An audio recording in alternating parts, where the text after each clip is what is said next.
जय हिंद साथियों, नमस्कार। सभी अभ्यर्थियों को मेरा नमस्कार।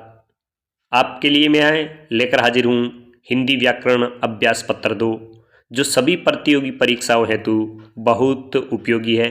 बहुत ही उपयोगी प्रश्नों का इसमें मैंने यथासंभव संकलन किया है। अक्सर प्रतियोगी परीक्षाओं में इस प्रकार के शब्द है वो पूछे जाते हैं। वर्तनी की दृष्टि से कौन सा शब्द शुद्ध है, वर्तनी की दृष्टि से कौन सा शब्द अशुद्ध है।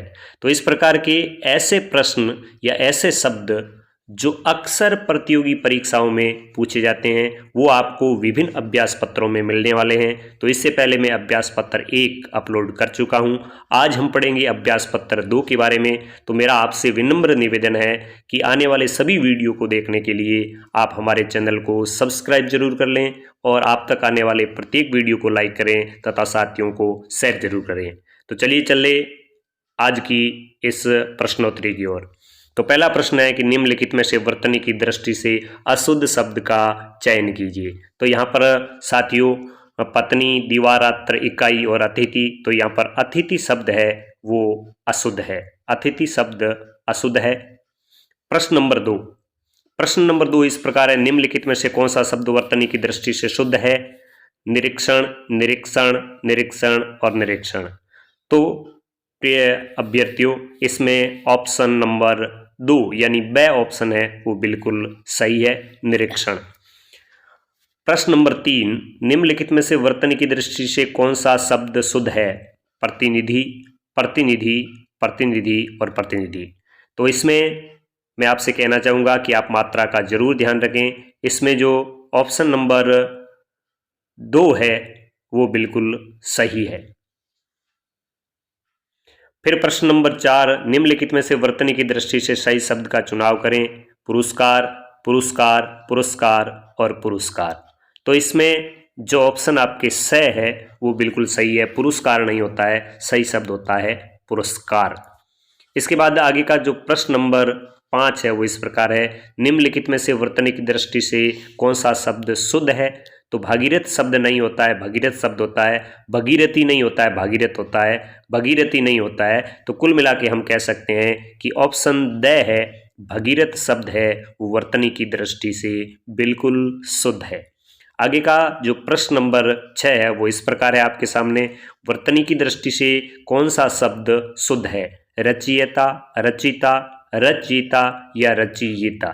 तो यहाँ पर यदि आप देख रहे हैं तो ऑप्शन जो स है, यहाँ पे ऑप्शन जो स है वो वर्तनी की दृष्टि से शुद्ध है, रचयिता, ऑप्शन स।